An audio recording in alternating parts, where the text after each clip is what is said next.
Hello my dear students, welcome to our YouTube channel.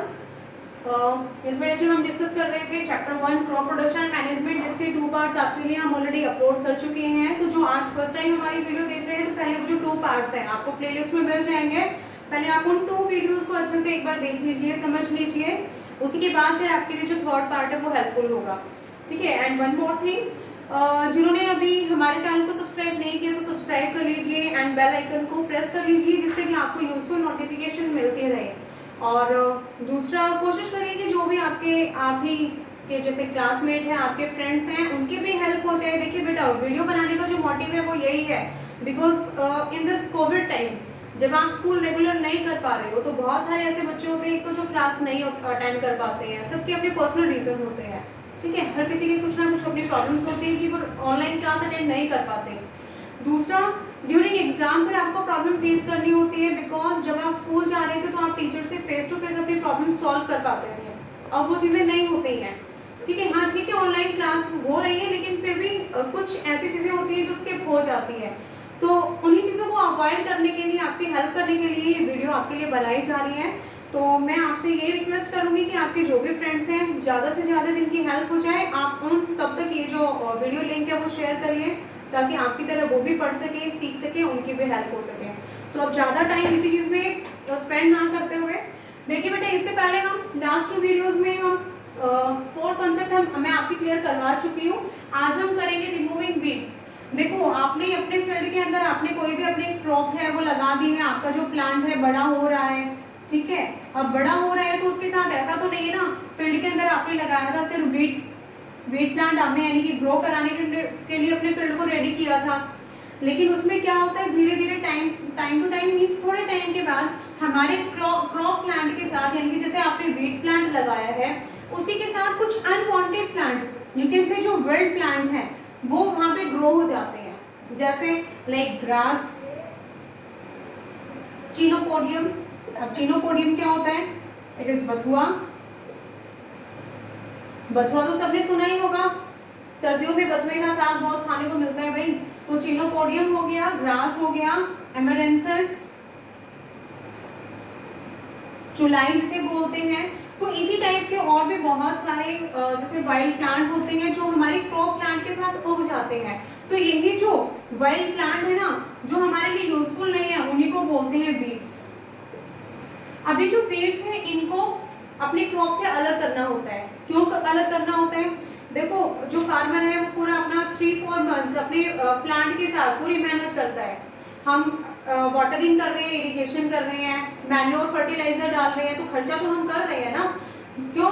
कि ताकि हमारे जो प्लांट को प्रॉपर तरीके से न्यूट्रिएंट मिल जाए। अब जब इसके साथ ही अनवांटेड यहाँ पे प्लांट और भी ग्रो कर गए हैं, उनकी भी तो रूट्स डाउनवर्ड सॉइल के अंदर ही है, वो भी क्या करेंगी, हमारे वाटर को भी यूज करेंगे, न्यूट्रिएंट को भी यूज करेंगे, जिसका इफेक्ट किसके ऊपर जाएगा, हमारे क्रॉप प्लांट के ऊपर जाएगा। क्योंकि जो न्यूट्रिएंट इसे यूज करने थे, इसी के साथ ये साइड में और भी इसके पार्टनर जो ग्रो कर गए हैं, वो भी उन्हीं न्यूट्रिएंट्स को शेयर कर रहे हैं। ठीक है, तो एक तो इससे क्या होता है बेटा, हमारा न्यूट्रिएंट्स है यहाँ पे लॉस हो रहा है। दूसरा, सेम यहाँ पर फिर जो हमारी क्रॉप प्लांट होती है, उन्हें यहाँ पर उनके साथ कम्पीट करना पड़ता है, स्ट्रगल करना पड़ता है वहाँ पे सर्वाइव करने के लिए। क्योंकि मान लो कि अगर यहाँ पर ये जो वाइल्ड प्लांट है वो ज़्यादा ग्रो कर जाते हैं, यानी कि इनकी जो हाइट है वो हमारे क्रॉप प्लांट से भी बड़ी हो जाती है, तो इस तरीके से तो क्या करेंगे, वो हमारे क्रॉप प्लांट को के ऊपर शेडो का काम करेंगे ना, जिससे प्रॉपर सनलाइट भी नहीं मिल पाएगी। ठीक है, जिससे ये हमारी जो क्रॉप प्लांट है वो हेल्दी नहीं रह पाएगी। तो इसी वजह से ये जो वीड्स होते हैं, इनको यहाँ से रिमूव किया जाता है। अब रिमूव कैसे करते हैं, तो हम इन वीड्स को रिमूव करने के लिए भी सेम भाई, एक तो होता है कि मैनुअली किया जाए बाय हैंड, हाथों से उखाड़ करके निकाल करके, मतलब हम वीड्स को रिमूव कैसे कर सकते हैं, बाय हैंड्स, और बाय यूजिंग जैसे खुरपा, जिसे हम बोलते हैं बाय यूजिंग खुरपा, और by spraying weedicides. Now what are these weedicides? ये वीडीसाइड्स क्या है? These are chemicals and even you can say poisonous substance.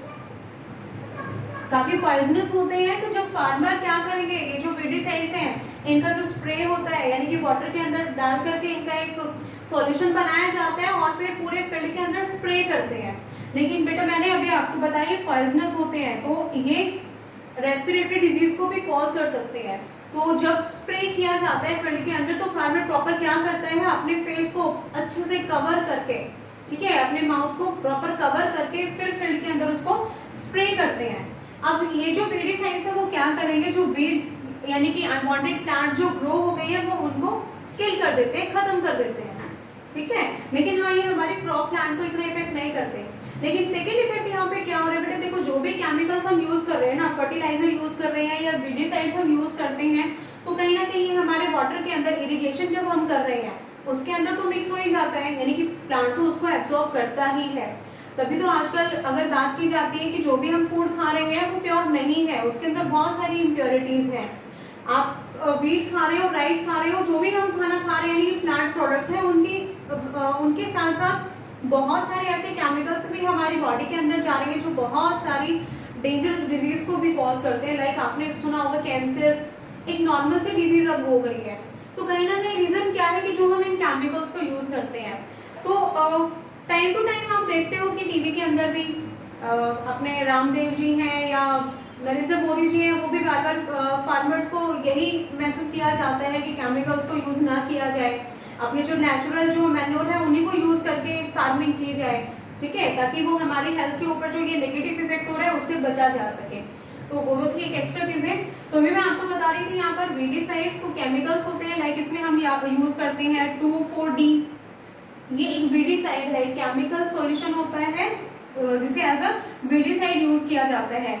एक और आप एग्जांपल इसमें लिख सकते हो ब्यूटाक्लो, these two are the example of weedicide, ये two weedicides हैं।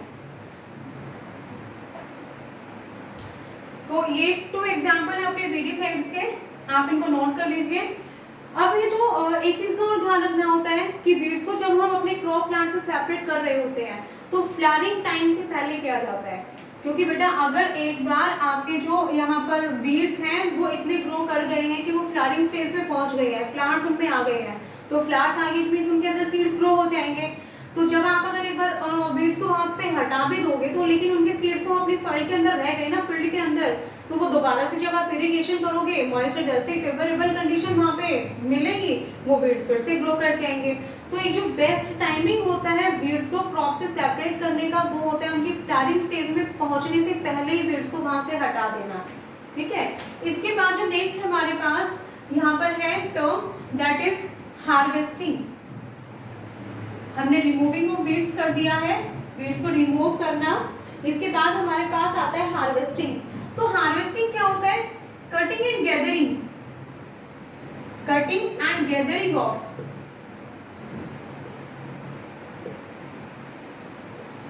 Matured crop.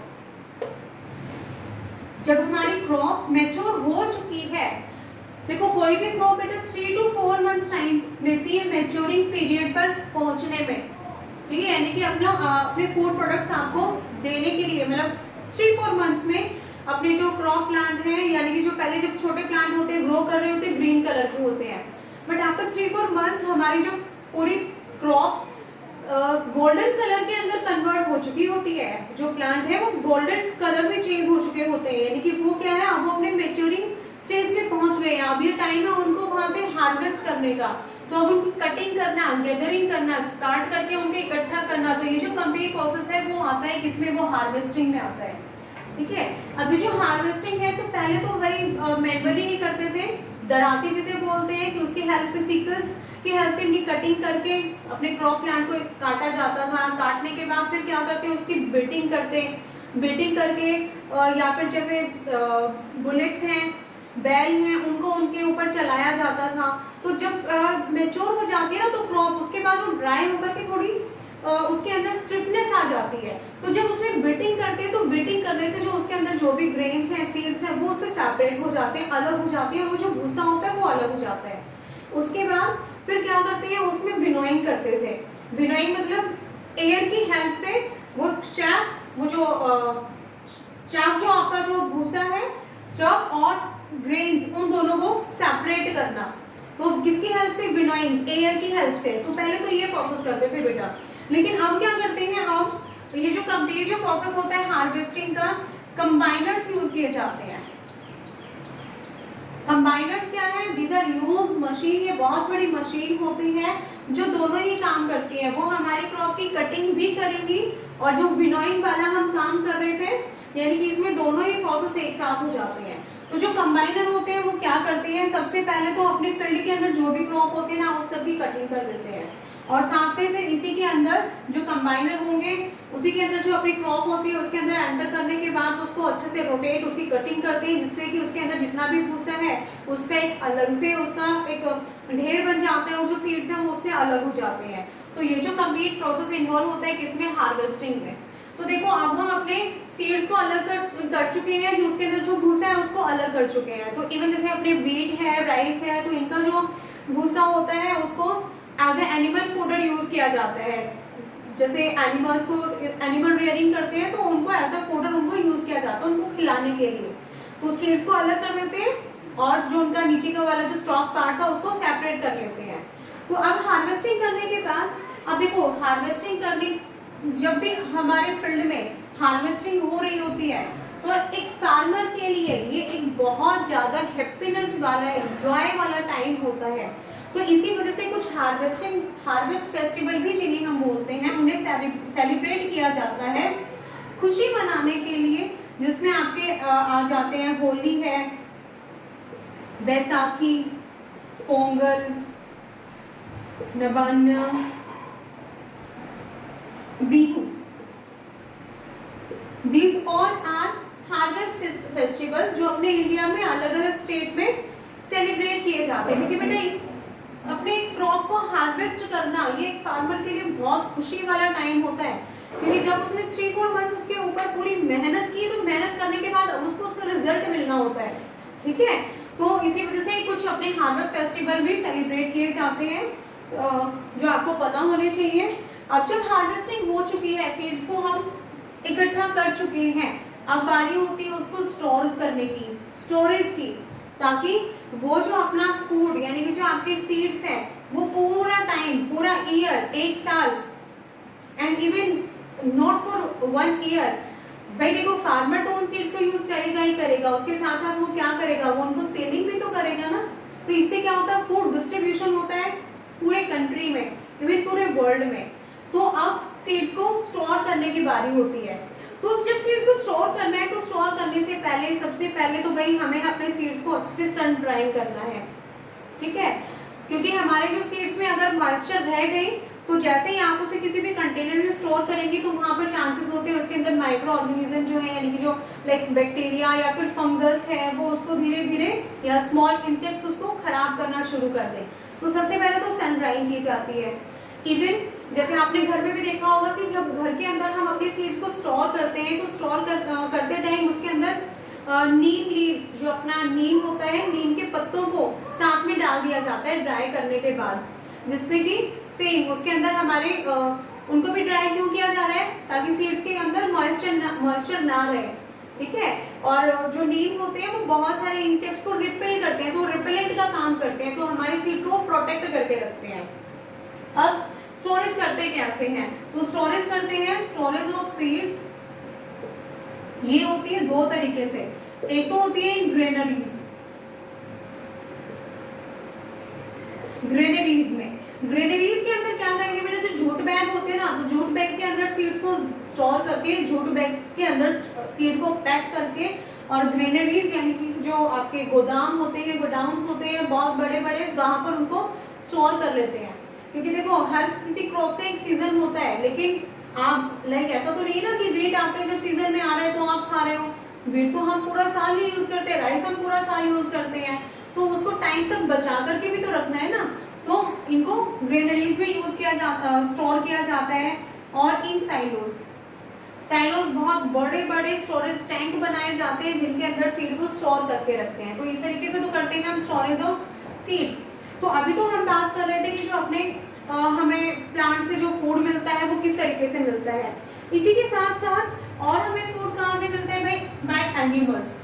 एनिमल से भी हम फूड प्रोडक्ट्स को ऑब्टेन करते हैं। तो एनिमल प्रोडक्ट कौन से होंगे?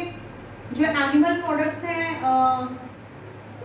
एज ए फूड जो हम यूज करते हैं वो आपका हो जाएगा हनी है, एग आप यूज करते हो, मिल्क प्रोडक्ट आप यूज करते हो, इवन फ्यू आर देयर जो भाई मीट, फ्लैश, तो ये सभी कहाँ से मिलेंगे? एनिमल से मिलेंगे।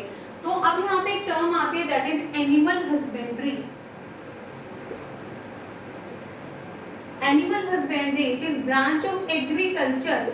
एग्रीकल्चर की ही एक ब्रांच होती है।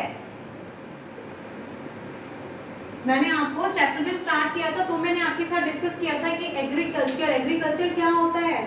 The process of growing crops and also rearing animals for getting food. अपने फूड को पाने के लिए हम एनिमल रियरिंग करते हैं, हम क्रॉप्स लगाते हैं, तो वो सभी चीजें किस में आती है? एग्रीकल्चर में। तो उसी एग्रीकल्चर की एक ब्रांच है एनिमल हस्बेंड्री, जिसमें क्या करते हैं? रियरिंग, providing shelter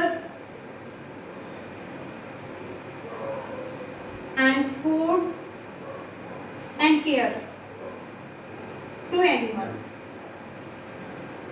एनिमल्स की रियरिंग करते हैं, उनको पालते हैं, उन्हें शेल्टर प्रोवाइड किया जाता है, उन्हें फूड प्रोवाइड किया जाता है, उन्हें प्रॉपर केयर दी जाती है।